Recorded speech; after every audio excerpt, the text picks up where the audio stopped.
Hello friends, welcome to IFS. कैसे हैं सब लोग? तो चलिए स्टार्ट करते हैं। आज थोड़ा सा सेशन वैसे भी डिले स्टार्ट हुआ है। देखिए, आज हम लोग कार्बन साइकिल के बारे में पढ़ेंगे। ठीक है, कार्बन साइकिल होती क्या है? कार्बन साइकिल मतलब जो अपने जमीन में बायोस्फीयर, हाइड्रोस्फीयर, एटमॉस्फेयर, इनके अंदर जो कार्बन का मूवमेंट होता है, that is basically our carbon cycle. ठीक है, तो ये जो हमारी भूमि बोध सीरीज चल रही है, इसमें हम लोग इन्हीं ऐसे, अब ये कार्बन साइकिल से कार्बन सिंक क्या होता है, कार्बन सिक्वेस्ट्रेशन क्या होता है, and what do you mean by blue carbon, ये बोला जाता है। ब्लू कार्बन क्या होता है? ठीक है, और कार्बन डाइऑक्साइड के बारे में, रेस्पिरेशन के बारे में, क्योंकि ग्रीन जो कार्बन डाइऑक्साइड जो गैस है वो क्या है? वो एक ग्रीन हाउस गैस है। तो उसका इंपैक्ट क्या होता है ग्लोबल वार्मिंग के ऊपर, ये सब चीजें आपको पूछी जाती है एग्जाम के अंदर, कोई सा भी एग्जामिनेशन हो, बिकॉज ये बड़ा ही नॉर्मल एक टॉपिक है। ऑलराइट, तो आप जैसे देख भी पा रहे हो कि प्लांट है और अब रेस्पिरेशन करते हैं तब कार्बन डाइऑक्साइड को ऑब्जॉर्व करते हैं और ऑक्सीजन को रिलीज करते हैं। ये हमने हमेशा से पढ़ते हुए आए हैं हम लोग।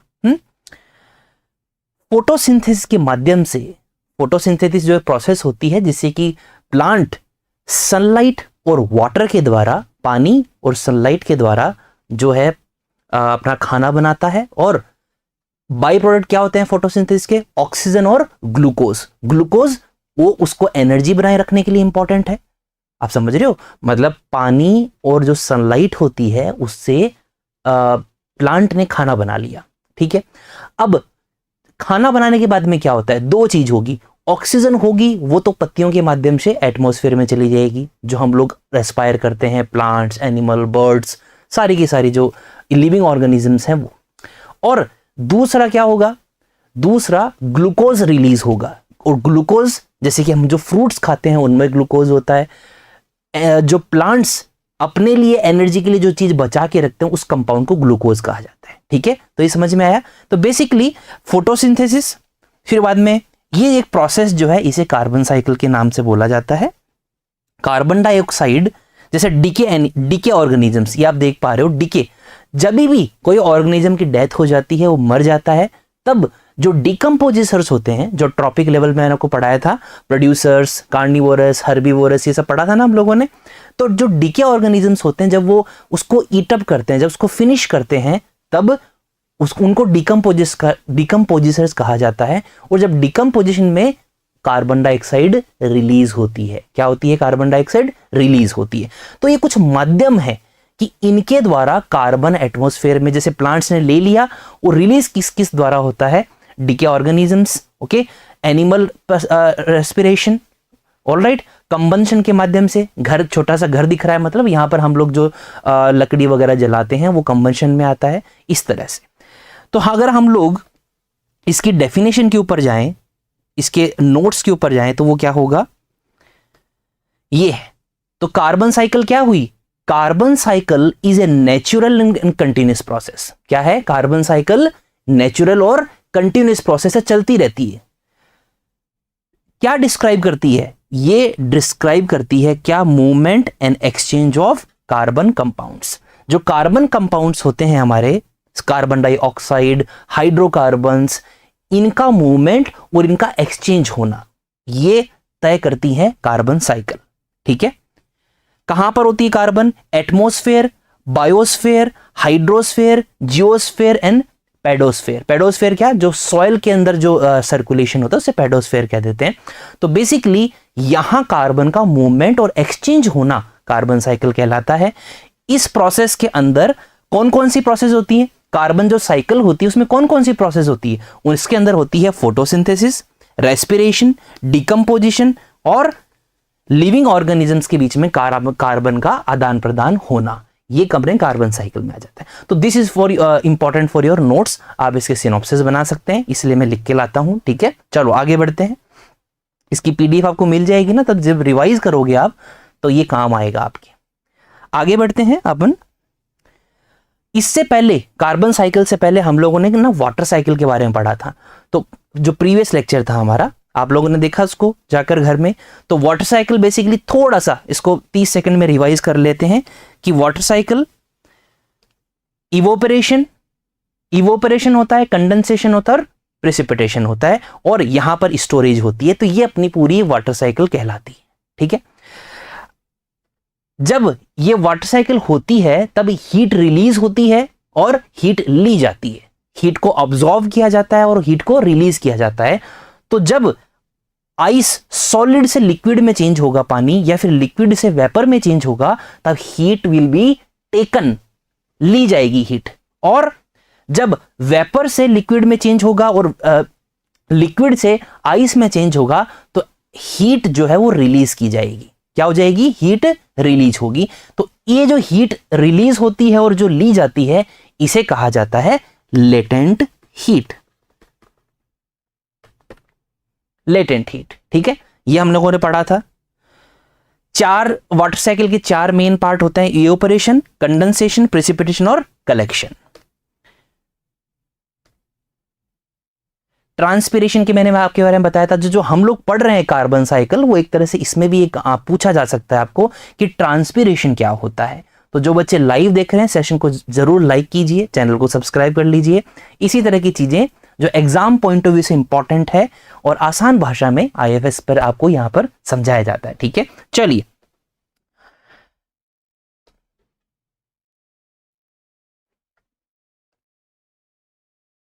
एक क्वेश्चन पूछा था मैंने आपको कि सबसे ज्यादा इवेपोरेशन कौन से में होता है, कौन सी लेयर में होता है, कौन सी गैस के द्वारा किया जाता है? वो है ओजोन, क्योंकि वो स्ट्रेटोस्फेयर में मौजूद है, गर्म हो जाती है, उसकी वजह से एटमॉस्फेयर गर्म हो जाता है और इनडायरेक्टली इवेपोरेशन ज्यादा होता है। ठीक है, गुड ओजोन, बैड ओजोन के बारे में पढ़ा था हम लोगों ने। गुड ओजोन कौन से स्फेयर में रहती है? स्ट्रेटोस्फेयर में रहती है। और बैड ओजोन किस में रहती है? वो ट्रोपोस्फेयर में रहती है। तो ये आपको याद रखना है। ठीक है स्टूडेंट्स,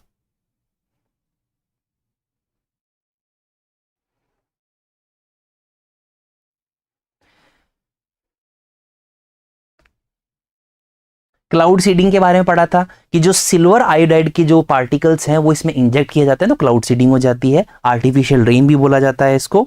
ठीक है, तो आगे बढ़ने से पहले कार्बन साइकिल, ये तो अपने एक मैंने रिवीजन करवाया है वाटर साइकिल का आप लोगों को। तो आगे कार्बन साइकिल से बढ़ने से पहले 20 सितंबर एंड 18 सितंबर को बैचेस लॉन्च हो चुके हैं। पेपर 1 इकोनॉमिक्स ज्योग्राफी के 20 सितंबर से और English commerce management computer science के 18 सितंबर से। तो जो भी स्टूडेंट्स सेट या नेट की जो भी तैयारी कर रहे हो आप, वो आप एनरोल कर सकते हो इसके अंदर। जम्मू कश्मीर सेट से जो स्टूडेंट्स हैं वो उनके लिए भी इंपॉर्टेंट, क्योंकि सिलेबस एकदम सेम रहता है, ज़्यादा डिफरेंस नहीं है उसके अंदर।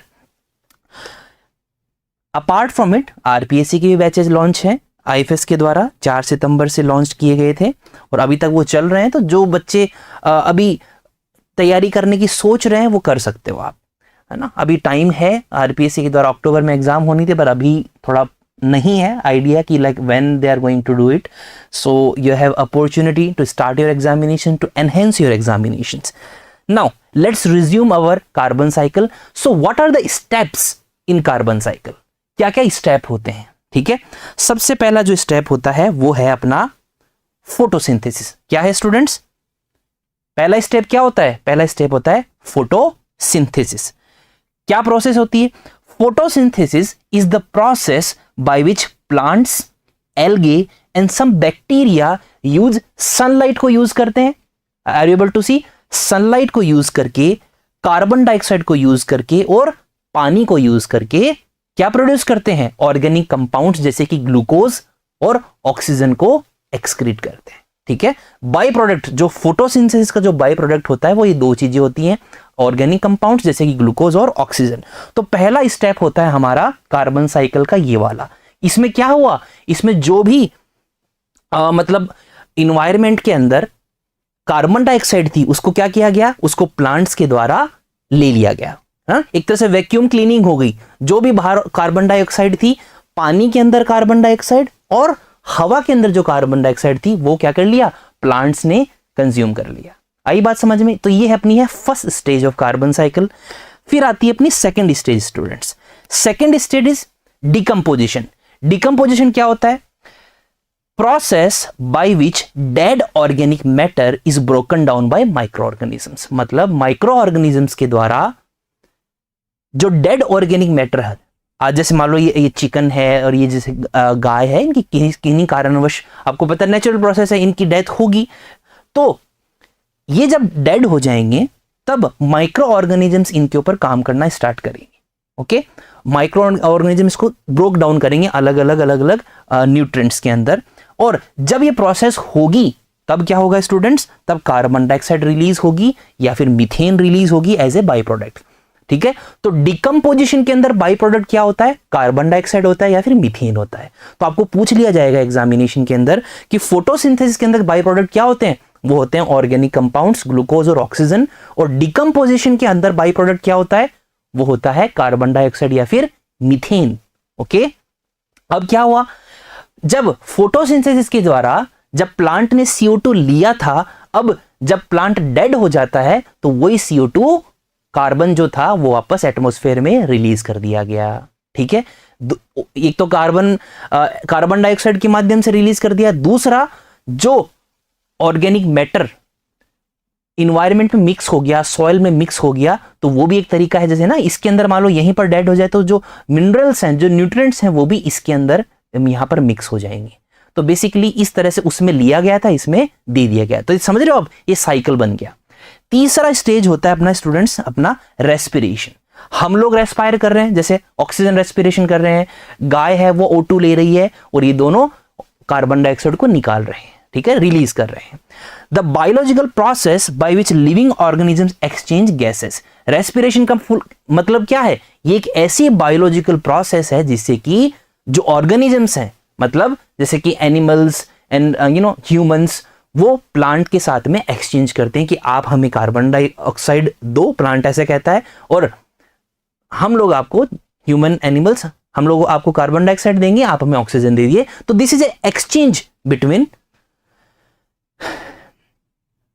फर्स्ट के लिए फर्स्ट पेपर के लिए ले सकता हूं क्या? श्योर, व्हाई नॉट, अभी तो टाइम है, इट्स नॉट दैट मच। थोड़ा सा आपको फास्ट प्रोसेस करनी पड़ेगी, है ना। जो पहले जून, जैसे जून में एग्जाम हुई थी, तो जून में जब एग्जाम हुई थी तो आपको जून से ही, जुलाई से ही स्टार्ट कर देना चाहिए था, बिकॉज यूजीसी लेट नहीं करती। आपको पता है जब साल में 2 बार एग्जाम होती हैं तो बट इट्स ओके, अगर जुलाई अगस्त है निकल गया, नहीं कर पाए किसी कारणवश, तो आप अभी भी कर सकते हो। अक्टूबर, नवंबर और मिड जो है अपना जो डेट आ चुकी है, वैसे तो फर्स्ट वीक ऑफ दिसंबर से ही स्टार्ट है, तो 2 महीने में भी आप बहुत अच्छे से प्रिपरेशन कर सकते हो। हाँ, आपको थोड़ा सा टाइम ज्यादा देना पड़ेगा, ठीक है, ओके, ऑलराइट। चलो,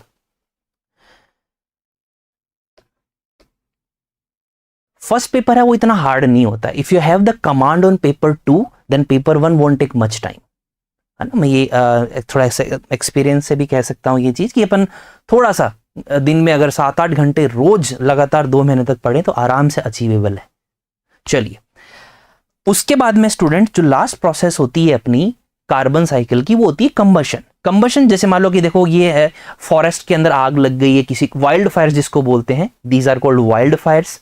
या फिर हम लोग जो इंडस्ट्रीज में यूज करते हैं, कोई कोल, फॉसिल फ्यूल्स यूज करते हैं फॉर, है ना, फॉर हमारे मेटलर्जिकल इंडस्ट्रीज के अंदर, स्टील प्लांट्स, कोल प्लांट्स, थर्मल इलेक्ट्रिसिटी प्रोड्यूस करने के लिए जो भी plants use, power plants use करते हैं, जो वो भी कंबशन इंडस्ट्रीज के द्वारा रिलीज की जाता है। दूसरा, हम लोग जो घरों के अंदर, आप पता है कि सबके पास अभी LPG की सुविधा नहीं है पूरे इंडिया में, तो people still use timber, wood as their heat for heating purposes, तो उसमें भी कंबशन होता है। तो बेसिकली कंबशन क्या है? Combustion a chemical reaction that occurs when a fuel reacts with oxygen.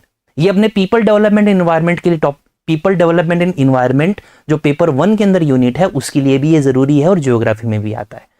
तो कंबशन क्या है? एक ऐसा केमिकल रिएक्शन है जो कि ऑक्सीजन के साथ, when a fuel reacts with oxygen, कोई भी फ्यूल होता है, पेट्रोल, डीजल, कुछ भी, केरोसिन, जब भी वो ऑक्सीजन के साथ में जब रिएक्ट करता है तो हीट और लाइट रिलीज करता है, ठीक है, and producing products such as water vapour and carbon dioxide, ठीक है। तो कंबशन के बाई प्रोडक्ट क्या हो गए? अपने वाटर वेपर हो गया और कार्बन डाइऑक्साइड हो गया। ठीक है, चलिए, तो ये अपनी थी स्टूडेंट्स, ये अपनी कार्बन साइकिल के कुछ स्टेजेस थे।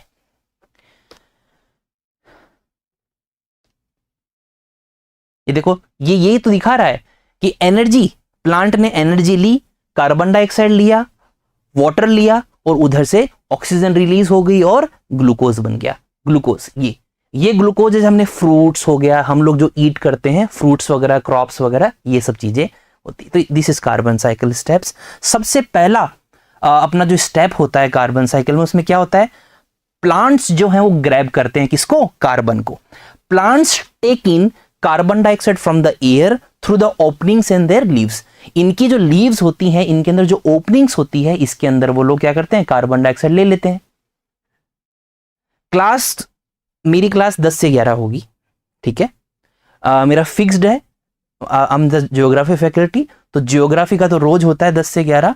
अलॉन्ग विद इट एक तरह से पेपर 1 में भी काम आने वाली चीज है। ठीक है, नाउ ये कार्बन डाइऑक्साइड जो लीफ के अंदर, जो लीव्स हैं, पत्तियों ने जो कार्बन डाइऑक्साइड लिया है अपने अंदर, वो उससे फूड बनाती हैं। ठीक है, फूड बनाती हैं और इसे ही फोटोसिंथेसिस कहा जाता है, ये हम कर चुके हैं।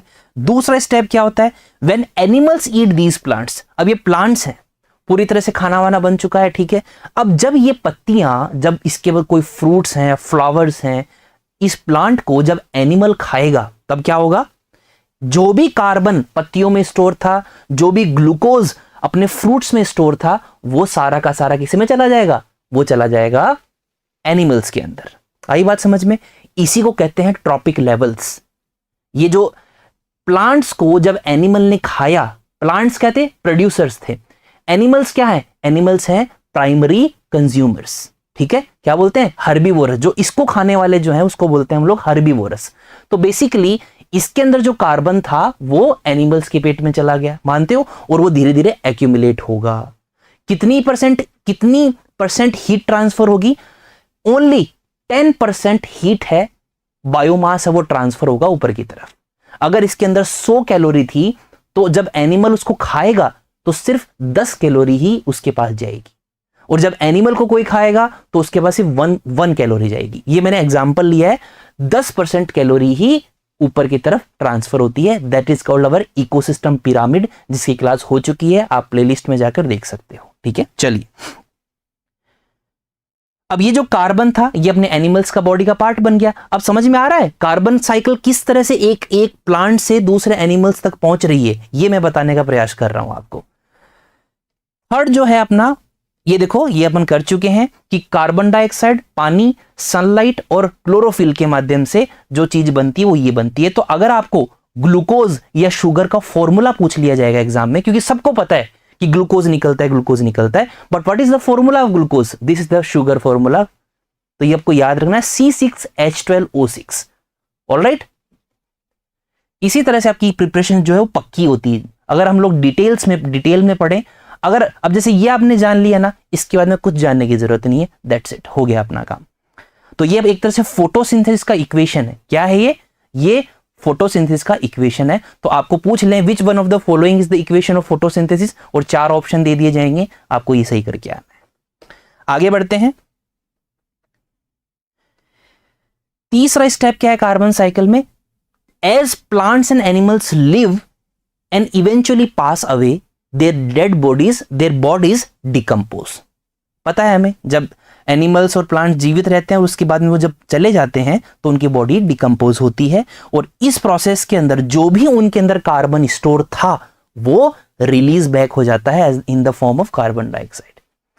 उसके बाद में फोर्थ है, जब अब वो हो गया, कार्बन डाइऑक्साइड रिलीज हो गई, तो जो पीछे जो ऑर्गेनिक मैटर बचा है, some of the carbon that's released does not go back into the air right away। ऐसा थोड़ी कि पूरी तरह से भाप बन के उड़ जाएंगे, जब तक हम उसको बर्न नहीं करेंगे तब तक नहीं होगा। बट प्लांट्स एनिमल्स को कौन बर्न करता है, नहीं करते हैं, वो ऑटोमेटिकली ही एनवायरनमेंट के अंदर डिसॉल्व हो जाते हैं। तो जब कार्बन डाइऑक्साइड तो चली गई, उसके बाद में जो कार्बन बचा है, जो ऑर्गेनिक मैटर बना है, वो अपने, इसी में इसको जूम करके दिखाता हूं, ये देखिए, जब प्लांट्स है डेड हो जाते हैं तो एंड जो स्टेज है वो ये है कि जो प्लांट्स और एनिमल्स के जो डेड रिमेन्स थे वो due to high heat and high pressure क्या बन जाते हैं, फॉसिल फ्यूल्स में चेंज हो जाते हैं। ठीक है, जैसे ये एक जो है वो कोल का आपको एग्जांपल मैं लेकर आया हूं कि कोल कैसे बनता है। प्लांट्स एनिमल्स थे वो इस तरह से डिकम्पोज हो गए और उनके ऊपर सेडिमेंट्स रॉक्स आ गई तरह तरह की, और ये एक दिन का प्रोसेस नहीं है, साल भर का प्रोसेस नहीं है, सेंचुरीज का प्रोसेस नहीं है। This is the process of millions of years, करोड़ों साल लगते हैं इसको बनने में, इन सब चीजों को।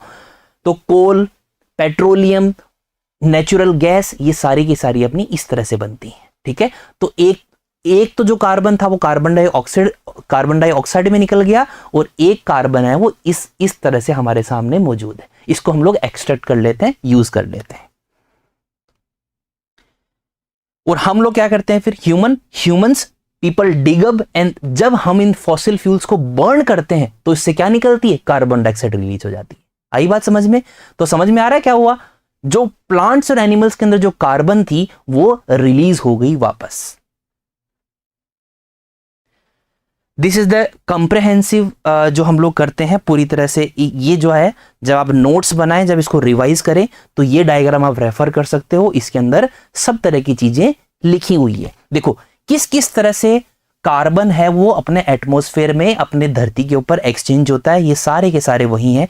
वॉल्केनिज्म, जब वॉल्केनो इरप्ट होता है तब क्या होता है स्टूडेंट्स, जब वॉल्केनो इरप्ट होता है तो बहुत सारी गैसेस निकलती हैं, उसमें एक कार्बन के कंपाउंड्स भी निकलते हैं। डिफोरेस्टेशन के द्वारा, आपको पता है डिफोरेस्टेशन के द्वारा कार्बन डाइऑक्साइड हमारे इन्वायरमेंट में ही रह जाएगी। जो कार्बन डाइऑक्साइड क्या बोलते हैं, जो प्लांट्स एक तरह से वैक्यूम क्लीनर्स की तरह बिहेव कर रहे थे वो तो हट हो गए। From where we will get the PDF, you will get PDF on our application.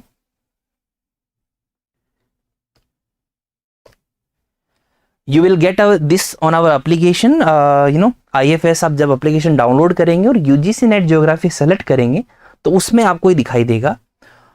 May be कुछ टेक्निकल इश्यूज की वजह से ना भी हो, अगर नहीं भी है तो कोई दिक्कत नहीं है, in few days it will be updated. Alright, तब तक के लिए आप इस वीडियो को ही रेफर कीजिए, नोट्स बनाइए, थोड़ा स्लो करके देख लीजिए, कोई दिक्कत नहीं है। तो बेसिकली डिफोरेस्टेशन के द्वारा कैसे कार्बन हो रहा है, क्योंकि जो अगर पेड़ नहीं होंगे तो जो कार्बन एटमॉस्फेयर में है वो कार्बन हम लोग जो प्लांट्स हैं वो तो है नहीं, तो फिर वो कार्बन सस्पेंडेड रहेगी एयर के अंदर ही, एटमॉस्फेयर के अंदर ही। ठीक है, वेदरिंग, इरोजन के द्वारा, रेस्पिरेशन, फोटोसिंथेसिस, ये सारी की सारी जो प्रोसेस है हमारी वो कहीं ना कहीं कार्बन को या तो ले रही है या फिर रिलीज कर रही है। ठीक है, रेफर दिस डायग्राम।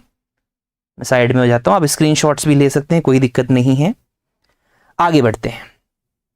फिर एक टर्म आता है स्टूडेंट्स, कार्बन सिंक। वो जो टर्म दिख रहा है आपको, कार्बन सिंक या फिर कार्बन सिक्वेस्ट्रेशन, ये दो टर्म आते हैं और क्वेश्चन के बारे में आते हैं कि ये होते क्या है। Carbon sequestration, alright. देखिए आपको पता है एटमॉस्फेयर में जितनी कार्बन है उससे 50 गुना ज्यादा ओशियंस के अंदर है, ये फैक्ट है। अब आप खुद भी देख पा रहे हो कि जो 90 ये क्या है, 90 + 2 ये क्या है, ये है अपनी गीगाटन्स ऑफ कार्बन। तो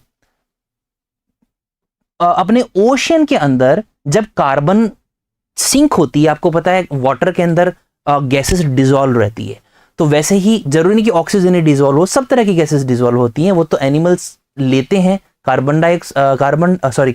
ऑक्सीजन लेते हैं और CO2 को रिलीज करते हैं। तो जो अंदर जो फिशेज हैं वो सब के अंदर वो कार्बन डाइऑक्साइड रिलीज करती हैं, तो वो अपने ओशन वाटर के अंदर रहती हैं। तो बेसिकली अब ग्लोबल वार्मिंग आपको पता है, ग्रीन हाउस इफेक्ट आपको बताऊंगा। जब ग्रीन हाउस इफेक्ट क्या होती है, बेसिकली जब अल्ट्रावायलेट रेडिएशन हमारे आती है तो फिल्टर ओजोन लेयर है उसको फिल्टर आउट कर देती है।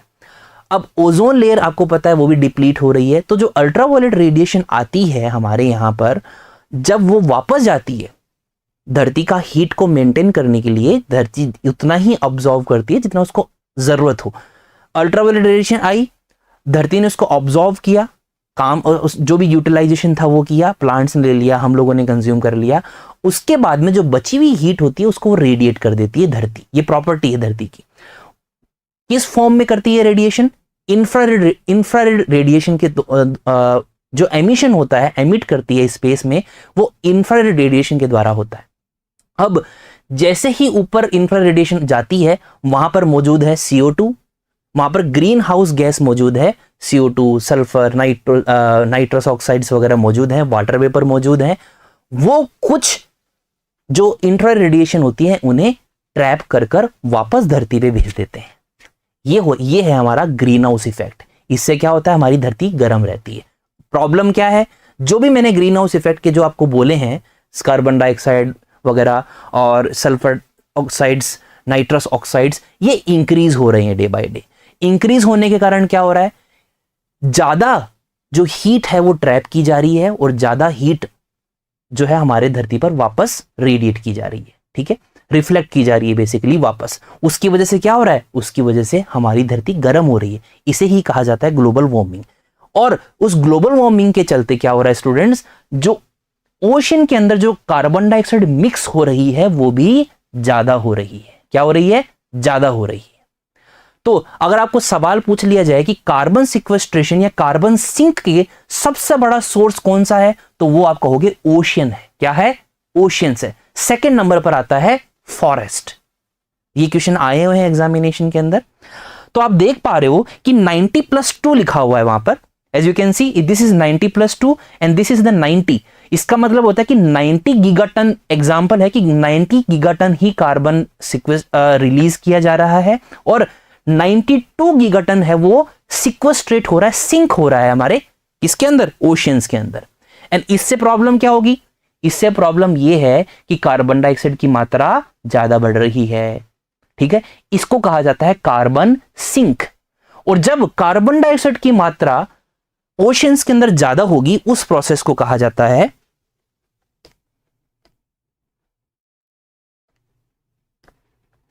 Ocean acidification. अब आप बोलेंगे सर ओशियन एसिडिफिकेशन क्या है, कैसे होता है? कार्बन डाइऑक्साइड जब पानी में मिक्स हो जाती है तो वो एक तरह का एक जो एसिड है वो रिलीज करती है। ठीक है, HCl, नॉर्मली HCl तो नहीं होता वो, कार्बन डाइऑक्साइड जब पानी में मिक्स हो जाती है तो एक एसिड रिलीज होता है।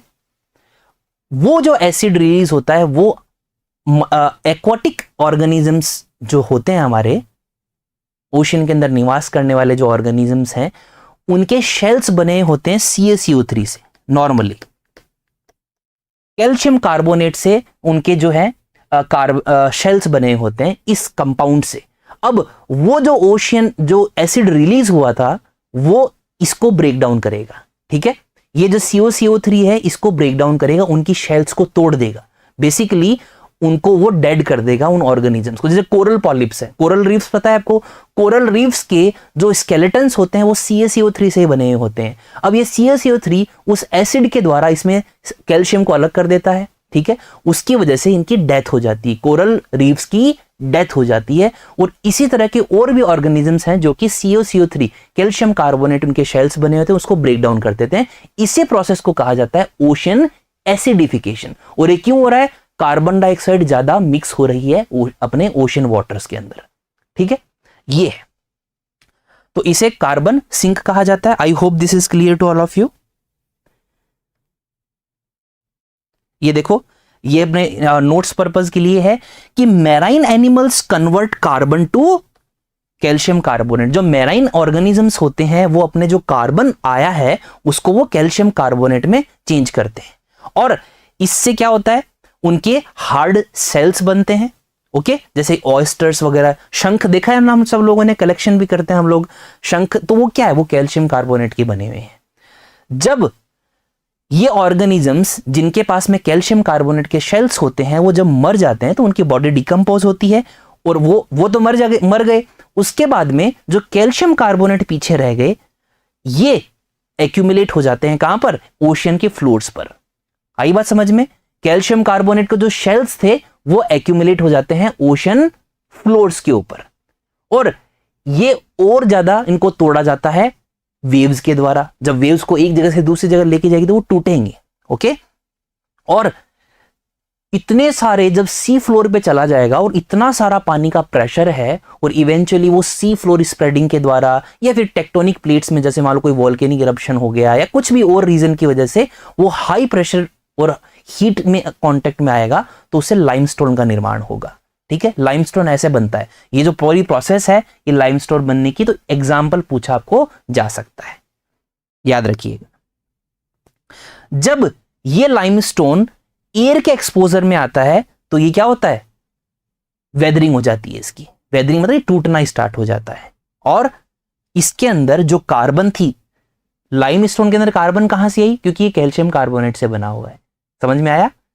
तो ये जब लाइमस्टोन को हम लोग एयर में एक्सपोज करेंगे तब इसकी वेदरिंग होती है और इसके अंदर जो कार्बन होता है वो वापस एटमॉस्फेयर में, क्योंकि इसमें जो ट्रैप रहता है, लाइमस्टोन के अंदर कार्बन डाइऑक्साइड ट्रैप्ड रहती है, तो वो जैसे हम लोग वेदरिंग के द्वारा या हम लोग यूज कर लेते हैं लाइमस्टोन को, तो वो कार्बन डाइऑक्साइड एटमॉस्फेयर में रिलीज हो जाती है।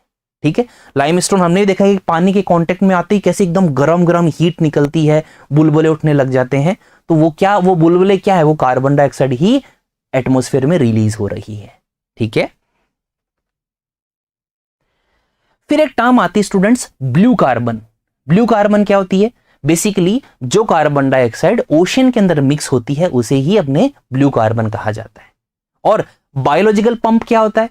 बायोलॉजिकल पंप मतलब बेसिकली जो कार्बन डाइऑक्साइड ओशन के द्वारा बाहर फेंकी तरह जाती है, पंप की जाती है बाहर की तरफ, किस फॉर्म में? फाइटोप्लैंक्टन्स, जो कि एक्वाटिक ऑर्गेनिजम्स हैं, जो कि वहां के प्रोड्यूसर्स है। एक्वाटिक जो सिस्टम है उसके प्रोड्यूसर्स को फाइटोप्लैंक्टन्स कह देते हैं हम लोग। जूप्लैंक्टन्स ये ऐसे ऑर्गेनिजम्स हैं जो कि खाना बनाते हैं। नॉर्मली हम लोगों ने देखा कि सिर्फ प्लांट ही खाना बनाता है, बट अपने मैराइन इकोसिस्टम के अंदर जो प्लैंक्टन्स हैं वो भी क्या करते हैं, ऑक्सीजन रिसीव करके खाना बनाते हैं खुद का। तो ये भी कार्बन डाइऑक्साइड रिलीज करेंगे फोटोसिंथेसिस के द्वारा। जो है फाइटोप्लैंक्टन्स भी रिलीज करेंगे कार्बन डाइऑक्साइड, और जो हाई लेवल कंज्यूमर जैसे कि शार्क्स हैं, ये सब भी जब रेस्पायर करती हैं तो ऑक्सीजन लेती है और कार्बन डाइऑक्साइड रिलीज करती है। तो ये इन सब के माध्यम से जो कार्बन डाइऑक्साइड बाहर निकलती है उसे बायोलॉजिकल पंप बोला जाता है। ठीक है, बायोलॉजिकल पंप। तो याद रखिएगा बायोलॉजिकल पंप क्या होता है। ब्लू कार्बन के ऊपर क्वेश्चंस आए हुए कि what do you mean by blue carbon, ये आप ध्यान रखिए। ठीक है, basically this is the biological pump.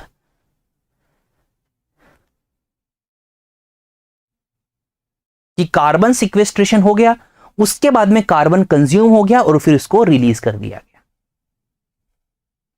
This is biological pump. PDF मैंने बता दिया आपको, एप्लीकेशन के ऊपर अवेलेबल हो जाएगा। और इस सीरीज की जो और वीडियोस हैं वो भी अवेलेबल है, आप जब जाकर देखेंगे। जैसे कि ओशनोग्राफी जब लिया था हम लोगों ने, तो ocean deposits, coral reefs, tides, salinity, इन सब चीज़ों के बारे में हम लोगों ने पढ़ा था, आप उनको जाकर देख सकते हैं। लाइव सेक्शन में आप देखेंगे तो अपकमिंग जो, जैसे मान लो आज देखिए डेट है 29, तो आज कार्बन साइकिल था, कल हमारी नाइट्रोजन साइकिल होगी और ये लेक्चर्स हो चुके हैं। जैसे कि वाटर साइकिल में करवा चुका हूं, ट्रॉपिकल लेवल्स में करा चुका हूं। तो इस तरह से आपको जानकारी पहले ही अवेलेबल हो जाती है, पूरा शेड्यूल है, जो आपको परेशानी नहीं होगी। और ये सेक्शन में आप लाइव में जाकर चेकआउट कर सकते हो। और वीडियो सेक्शन में जब जाएंगे तब आपको जो ज्योग्राफी के जो कॉन्सेप्ट्स होते हैं, जैसे छोटे छोटे कॉन्सेप्ट्स होते हैं, जैसे हमारी ग्रीष्म ऋतु, सर्द ऋतु ना, winter season, the summer season, और छोटे से G20 के बारे में बहुत ही बढ़िया एक लेक्चर इसमें अपलोडेड है वीडियोस के अंदर। तो G20 समिट, क्योंकि क्वेश्चंस पूछे मतलब 100% आएगा क्वेश्चन G20 से, क्योंकि बहुत सारी चीजें होती है, 40 से 50 क्वेश्चन बनते हैं G20 से अंदर से। तो वो डिस्कस किए हैं वीडियोस में, जाके जब स्क्रॉल करेंगे तब आपको दिख जाएगा। कोई भी इंफॉर्मेशन होती है वो वीडियोस में अपलोड हो जाती है, और जो लाइव सेशन होते हैं वो लाइव सेक्शन में रहते हैं, और प्लेलिस्ट वाले सेक्शन के अंदर आपको पूरी प्लेलिस्ट मिल जाएगी। तो ये जो भूमि बोध सीरीज है, आप प्लेलिस्ट में जाएंगे तो आपको वहां पर भी अवेलेबल हो जाएगी। ठीक है, तो ये हमारा डिटेल था। अब ये भी छोटा सा ही है कि ओशियन के अंदर कार्बन का फ्लो कैसे होता है। देखो वही है कि रन ऑफ लिखा हुआ, रन ऑफ। रन ऑफ का मतलब होता है कि जो रिवर्स, लेक्स के द्वारा जो पानी ओशंस में लाया जाता है, पहले तो उसके अंदर कार्बन की मात्रा होती है। जरूरी नहीं कार्बन डाइऑक्साइड ही हो, आपको पता है रिवर तो बहुत लंबी लंबी होती, गंगा रिवर है, इतनी लंबी रिवर है, हजार हजार किलोमीटर से चलकर आ रही, तो उसमें कितना सारा ऑर्गेनिक मैटर होगा, ह्यूमस होगा, और पता नहीं कितने डेड प्लांट्स और एनिमल्स को लेकर कैरी कर रही हैं। तो रन ऑफ के द्वारा, ये जीटी का मतलब होता है गीगाटन, क्या होती है gigaton, gigaton.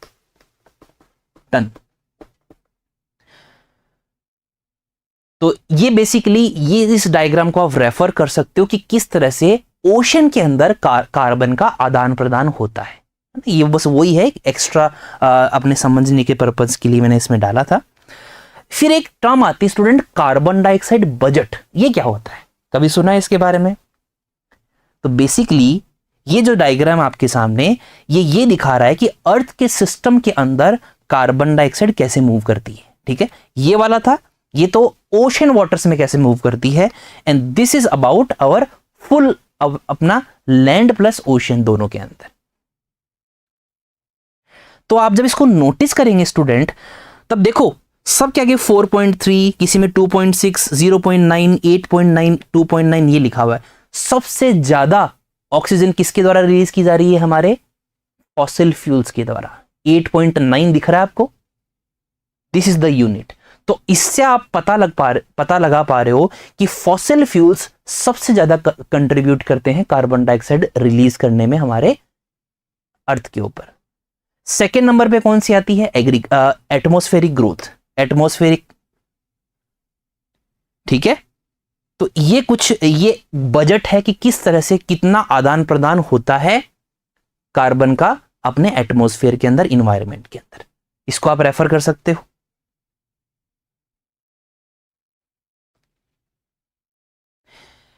This particular diagram, it is about levels of carbon dioxide in the atmosphere, जो कि साइंटिस्ट ने ये नोटिस किया कि जब जब टेम्परेचर ज्यादा बढ़ा है तब तब कार्बन डाइऑक्साइड भी इंक्रीज हुई है अकॉर्डिंग टू देयर रिसर्च। और ये आपको समझ में भी आ जाएगा क्यों हुई है। जब टेम्परेचर इंक्रीज होता है ना, तो आपको पता है कि ज्यादा इवेपोरेशन होता है, ग्लोबल वार्मिंग बढ़ रही है। तो बेसिकली ग्लोबल वार्मिंग एक तरह से ये नहीं होता कि चक्र हो गया है, पूरी तरह से ना टूटने वाला चक्र हो गया है। वाटर वेपर ऊपर ज्यादा जाएंगे, जब इवेपोरेशन ज्यादा होगा तो वाटर वेपर ऊपर ज्यादा जाएंगे। वाटर वेपर ऊपर गए तो जो सनलाइट जो दिन में आ रही थी, जब वो रात को रेडिएट होती है, तो वो जो रेडिएशन वाली जो लाइट होती है उसे वाटर वेपर कैप्चर कर लेते हैं, और वाटर वेपर फिर उसको वापस नीचे भेज देते हैं। तो बेसिकली ये चक्र फंस चुका है पूरी तरह से, तो इसको तोड़ना बड़ा ही मुश्किल है। बट अगर हम लोग हमारा कार्बन रिलीज कम कर दें, कार्बन एमिशन कम कर दें, तो ये चक्रव्यूह टूट सकता है। नहीं तो ये ऐसे ही प्रोसेस चलता रहेगा और इसी तरह से ग्लोबल वार्मिंग चलती हुई रहेगी। ठीक है, कार्बन साइकिल की इंपॉर्टेंस क्या है स्टूडेंट? इंपॉर्टेंस तो यही है कि भैया प्लांट्स के लिए बहुत जरूरी है, क्योंकि हम लोग टोटली डिपेंडेंट है किसके ऊपर? प्लांट्स के ऊपर, फॉर द ऑक्सीजन। ऑक्सीजन के बिना हम लोग मुश्किल से 1-2 मिनट कोई सांस रोक लेता है, ज्यादा देर रोक नहीं पाएगा। तो हम लोग कार्बन साइकिल इसलिए जरूरी है फोटोसिंथेसिस के लिए सबसे पहले तो। ठीक है, दूसरा ये है कि कार्बन से क्या होता है कि एक जो अपनी जो एनर्जी होती है वो फ्लो करती रहती है, किसी एक ही ट्रॉपिक लेवल के अंदर वो एक्यूमुलेट नहीं होती है। ठीक है, तो ये अपनी इंपॉर्टेंस होती है कार्बन साइकिल की। क्वेश्चंस देख लो जल्दी से। Which of the following adds carbon dioxide to carbon cycle on the planet earth? धरती के ऊपर इनमें से कौन सी प्रोसेस कार्बन डाइऑक्साइड को ऐड करती है? पहला है volcanic actions, second is respiration, third is photosynthesis, fourth is organic decay of organic matter. तो मैंने आपको बताया, अब जैसे ये जो लेक्चर अगर आपने ढंग से सुना है तो आपके लिए बड़ा ही इजी हो जाएगा ये याद रखने के लिए। ठीक है, फर्स्ट इज वोल्केनिक एक्शन। मैंने आपको बताया था वोल्केनिक एक्शन, जब वोल्केनिक इरप्शन होता है तब उसमें खूब तरह की गैसेस निकलती हैं, उनमें कार्बन डाइऑक्साइड भी निकलती है। तो कार्बन डाइऑक्साइड ये एकदम सही है, फर्स्ट इज राइट। सेकंड है अपना रेस्पिरेशन। ठीक है, ये भी ऐड करता है। ठीक है, रेस्पिरेशन होगा वो भी कार्बन साइकिल के अंदर कार्बन डाइऑक्साइड को ऐड करेगा। जब हम लोग रेस्पिरेशन करते हैं तो कार्बन डाइऑक्साइड को रिलीज करते हैं, तो सेकंड वाला भी सही हो गया। थर्ड है फोटोसिंथेसिस। आप एक स्टूडेंट बता रहे हैं D is the right answer, आपने थर्ड को भी इंक्लूड कर लिया। कैसे कर लिया भाई? ऐसे ही क्वेश्चन फंस जाते हो आप। फोटोसिंथेसिस में कार्बन डाइऑक्साइड को हटाया जाता है कार्बन साइकिल से, ठीक है? ध्यान से देखो, इसको ऐड नहीं किया जा रहा है, वो रिमूव किया जा रहा है। किसके द्वारा? फोटोसिंथेसिस के द्वारा। क्योंकि प्लांट्स जो हैं किसको लेते हैं? कार्बन डाइऑक्साइड को ले रहे हैं अपने अंदर। तो third is not the right answer. Fourth, DK of organic matter. हां, इसमें कार्बन डाइऑक्साइड रिलीज होगी, रेस्पिरेशन में भी रिलीज होगी, वोल्केनिक एक्शन में भी रिलीज होगी, पर फोटोसिंथेसिस में रिलीज नहीं होगी, इनटेक होगा। तो answer would be 1, 2 and 4 only. This is our correct answer. फिर है consider the following statements. Chlorofluorocarbon, जिनको हम लोग CFCs भी बोलते हैं, ये क्या है? एक ओजोन डिप्लीटिंग सब्सटेंस है, ठीक है? सॉरी बोलने की जरूरत नहीं है, डोंट वरी। जो भी गलती हो, जो भी गलतियां होती है वो अभी हो जाती है ना? अब आपको पता चल गया कि नहीं, मैंने जल्दीबाजी में गलत किया, जिससे कि आप जब एग्जाम दें तब वहां पर इस तरह की छोटी छोटी गलतियां ना हो। अभी इतना इजी क्वेश्चन था, ऐसे लग रहा था कि ये तो नॉर्मल है, बट गलत हो गया, ठीक है? चलिए कोई बात नहीं। तो स्टे ट्यून्ड, ऐसे ही लेक्चर्स आते रहते हैं, ये प्रैक्टिस के लिए है आप लोगों के लिए। क्लोरोफ्लोरोकार्बन्स जो कि ओजोन डिप्लीटिंग सब्सटेंस हैं, वो यूज होता है किसमें? प्लास्टिक फोम के प्रोडक्शन में यूज होता है। प्लास्टिक का जो फोम होता है ना, प्लास्टिक के फोम्स होते हैं। In the production of tubeless tyres, tubeless tyre में क्लोरोफ्लोरोकार्बन्स का यूज होता है। अब देखो, हमें सिर्फ ये पता है कि क्लोरोफ्लोरोकार्बन एसी के अंदर यूज होता है, रेफ्रिजरेटर में यूज होता है, एरोसोल्स होते हैं उनमें यूज होता है, बट इस तरह के क्वेश्चन ये होते हैं एक्स्ट्रा पढ़ने के लिए। जब इस क्वेश्चन को, अब ये नहीं आएगा, कोई बात नहीं आए तो, बट जब अब इसको आप सॉल्व करने बैठो तो आपको पता चलेगा कि अच्छा, इसमें भी क्लोरोफ्लोरोकार्बन यूज होता है। तो आपको होगा कि जब प्लास्टिक फोम बनाए जाते हैं तो उसमें भी क्लोरोफ्लोरोकार्बन्स का यूज होता है। इन क्लीनिंग सर्टेन इलेक्ट्रॉनिक कंपोनेंट्स, ये भी करेक्ट आंसर है कि जब इलेक्ट्रॉनिक कंपोनेंट्स को हम लोग जब क्लीन करते हैं तो क्लोरोफ्लोरोकार्बन्स यूज होता है। जैसे कि हम लोग जब एसी की क्लीनिंग करते हैं तो उसमें काम आता है। एरोसोल कैंस, जो हम लोग फायर एक्सटिंग्विशर या जो स्प्रे होते हैं ना, उनको एरोसोल कैंस भी बोल देते हैं। तो उनके अंदर जो प्रेशर बनाने के लिए जो कंपाउंड यूज में आता है, दैट इज ऑल्सो CFC। तो ट्यूबलेस टायर के प्रोडक्शन में काम नहीं आता है स्टूडेंट, ट्यूबलेस टायर बनाने में CFCs का यूज नहीं आता है। तो इसका आंसर भी C ही होगा। ऑलराइट, ट्यूबलेस टायर का प्रोडक्शन बनाने में काम नहीं आता है CFCs, है ना? चलिए,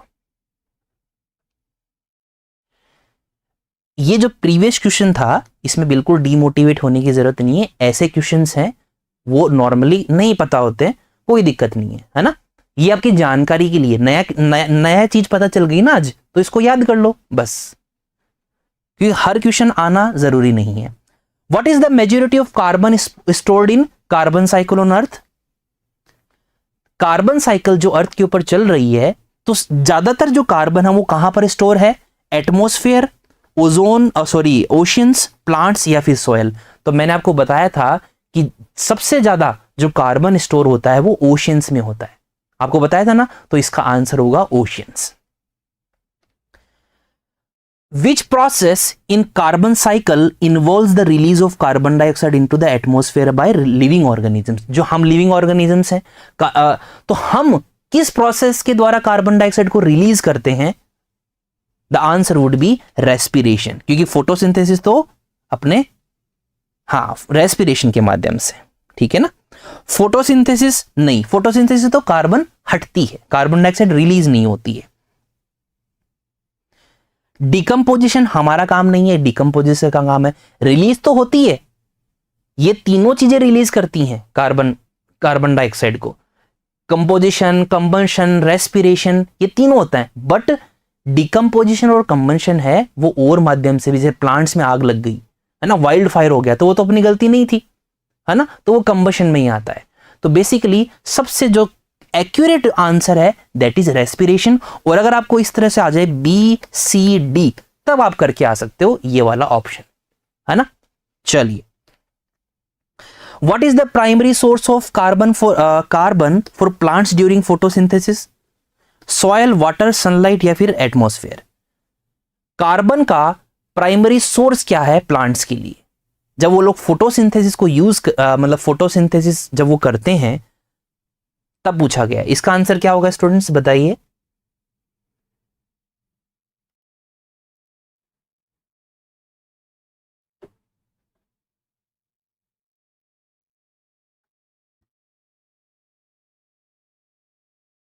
प्राइमरी सोर्स जो कार्बन का होता है वो स्टूडेंट होता है एटमॉस्फेयर। क्या होता है? एटमॉस्फेयर होता है कार्बन का। सनलाइट से कार्बन नहीं मिलेगी उनको, वाटर के अंदर होती है कार्बन डाइऑक्साइड, बट आपको पता है डायरेक्टली जो लीव्स होती हैं वो डायरेक्टली कांटेक्ट करती हैं, मतलब डायरेक्टली जो है अपना वो जो स्टोमेटा होता है, पत्तियों को ओपनिंग्स होती हैं, वो खोलकर सनलाइट और कार्बन डाइऑक्साइड को ऑब्जॉर्व कर लेती है। तो इसका आंसर होगा एटमॉस्फेयर। ठीक है, the last question for today is what role do decomposers play in the carbon cycle? Carbon cycle के अंदर क्या रोल प्ले करते हैं decomposers? The answer would be the release carbon from dead organisms back into the atmosphere. Alright, so this is all for today, see you in the next one. कल हम लोग nitrogen cycle पढ़ेंगे, ठीक है, इसको revise कर लीजिएगा तब तक। चलिए, टेक केयर, बाय बाय।